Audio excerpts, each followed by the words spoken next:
Hi guys, and welcome back to the Homesteading Housewife. Today we are canning meat. Now I am canning chicken breast, and then I am canning beef, stew meat. So both those go for the same time. So I am just filling up my canner, and what gets done, gets done. Hopefully I have a full load, because we're going to be doing quarts, because there is really no point in me doing pints, because a quart of meat from my family is still going to be stretching the amount of meat per meal, if that makes sense. But let's talk for a second on canned meat. There is a whole slew of people, it's a whole big craze on canning ugly chicken. That's what they call it, canning ugly chicken. And all that is raw packed chicken. And it is ugly. Unless it is a circumstance where I just have to have the chicken canned up in a very short period of time, you will never see ugly chicken in this house. Because when you open up a jar of ugly chicken, it smells like tuna. And I am not the only person that thinks that. I have heard it tons, and also it just shreds. It doesn't stay in the cubes. So if you don't mind that, then by all means, make ugly chicken. But I make pretty chicken, and I love my pretty chicken, and I feel like pretty chicken should be a thing as much as ugly chicken is, because when you open up the jar, it smells like chicken, it looks like chicken, and it's delicious. But I prefer par cooking my meat anyway. I just think it holds together better.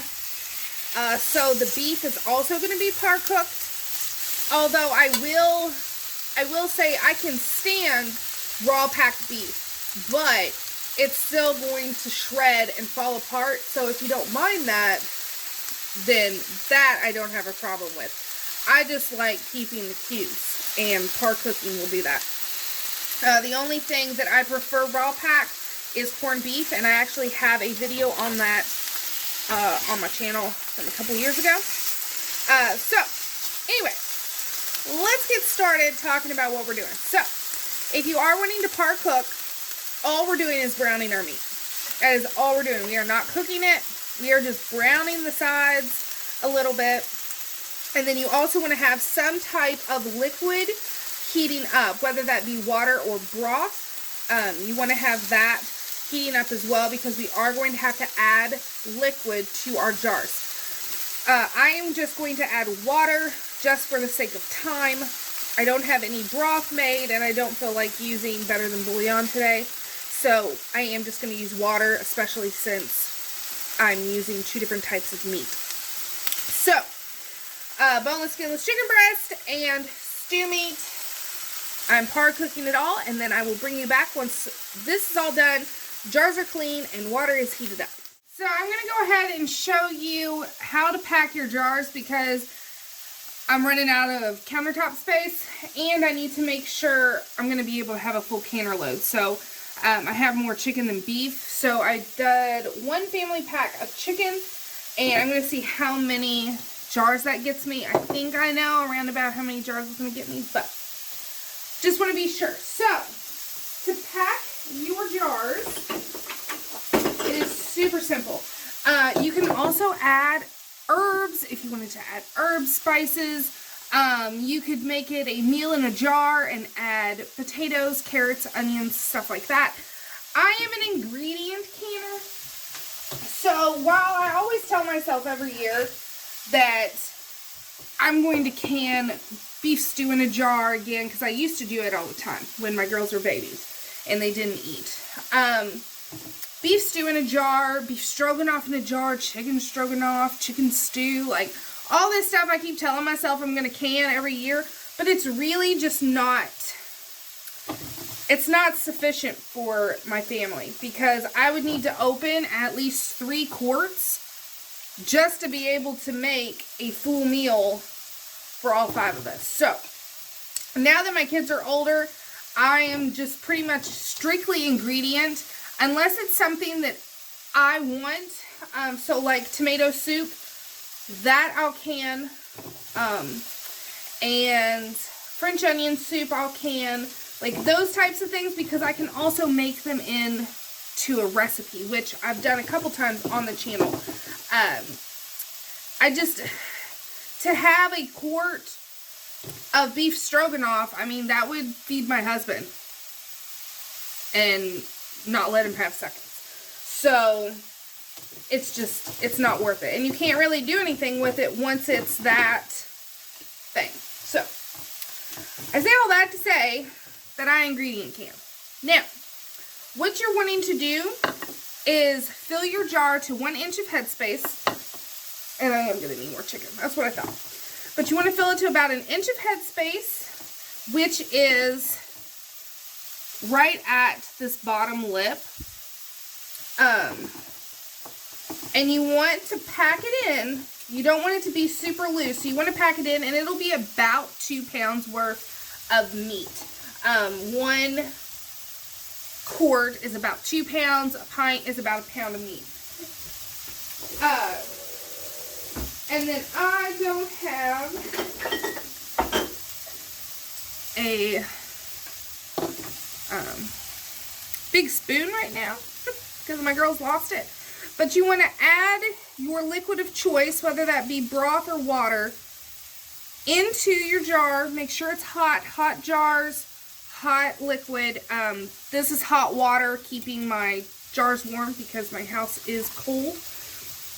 And then once you get it to that inch of headspace, use something that is not metal because you don't want to hurt your jar. And we will need to debubble. So I am just using the back of a wooden spoon. And you just want to get down let's see if I can see. Get all the way down. Make sure there aren't any air bubbles. And be kind of gentle because you don't want to break up your chicken.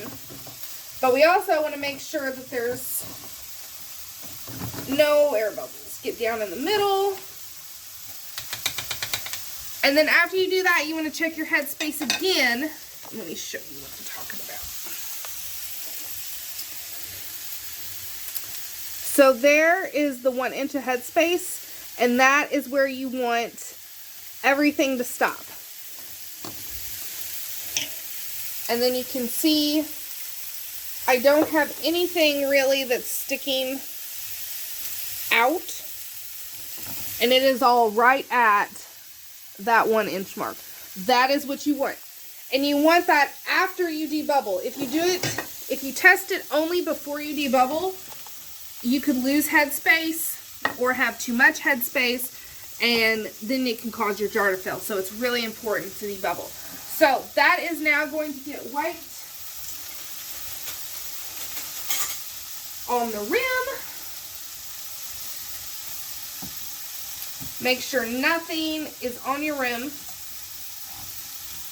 I like to use vinegar because I also put vinegar in my canner. And this will get pressure canned for 90 minutes. Oh, salt. I want to add salt. I do want to add some salt. If you do add salt, you want to make sure it's non-iodized.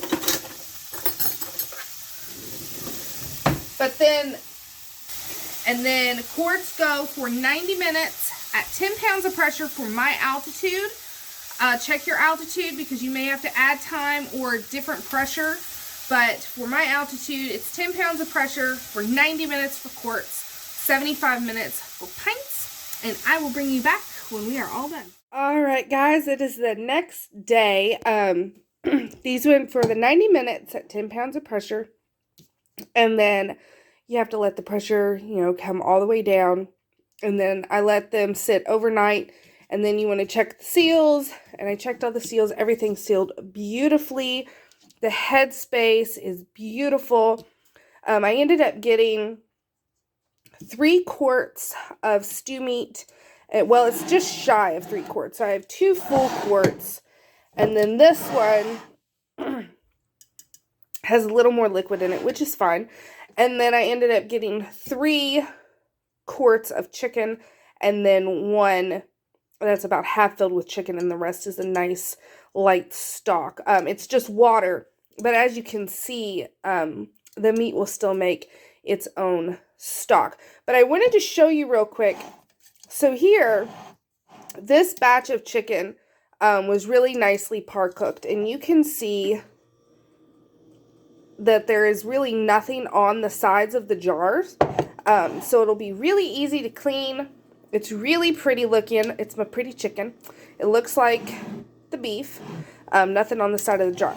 Now this one, when I par cooked the chicken, it was like barely par cooked. And you can see where there is stuff on the side of my jar. Now, it's not as much as if this would have been raw packed, but I just wanted, excuse me, I just wanted to show you where this did have more raw chicken in it versus everything being par cooked, and how it starts to look ugly. Plus, this stuff is awful to get off of a jar. Once you use the contents, this stuff sticks like glue. But regardless, I am super happy with what's going to be put on my pantry shelf. So, and also remember to clean your jars and remove the rings. You don't want to leave your rings on, and you also want to make sure you clean your jars, especially if you're doing something greasy, because if there's any type of siphoning, like you can see it on my hands, if there's any type of siphoning, you're going to have that residue on the outside of your jar, and so you don't want anything to mold or anything like that. So, I hope you guys enjoyed this, and I will see you all next time. Thanks for watching.